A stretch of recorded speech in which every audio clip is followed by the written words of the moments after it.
এবার যাদের চাকরি বা বিজনেসের ক্ষেত্রে প্রবলেম হচ্ছে তাদের জন্য কি রেমেডি? সবুজ রঙের যে ডালটা হয় 250 গ্রাম কিনতে পারেন, 500 গ্রামও কিনতে পারেন, আবার 1 কিলো কিনতে পারেন, যার যেরকম পকেট পারমিট করে। মঙ্গলবার দিন শুক্লপক্ষে করতে হবে স্টার্টিংটা। মঙ্গলবার দিন ওটা আপনি কিনে আনলেন বাজার থেকে, কিনে আনলে আপনি একটা বলে ওই পুরো জিনিসটা ভেজিয়ে দিলেন।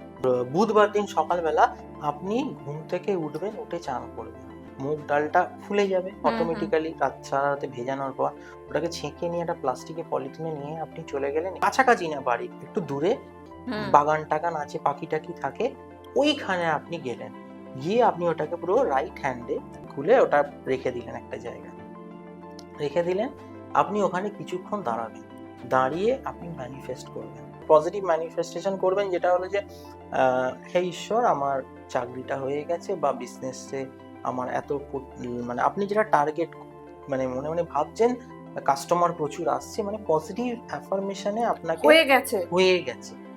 আপনি এটা ভাবছেন আমার দরকার, সেটা আপনি ওখানে ভাববেন যে হয়ে গেছে ওটা। আপনার প্রথম 4-5 দিন মানে দিন কিছু আসবেই না, মানে কোনো পাখি হয়তো আসবে না, পড়ে থাকতে দিন, কোনো অসুবিধা নেই। যখন থেকে দেখবেন যে আপনি গেছেন আর পাখি আসছে, খেয়াচ্ছে, তখন থেকে জানবেন এই খবর কিন্তু ওর উপরে যাচ্ছে, কারোর কাছে যাচ্ছে। সে আপনার একদিন ওই ফাইল খুলে বলবে যে হ্যাঁ এই অনেকদিন ধরে চেয়েছে, এটা দিয়ে দাও।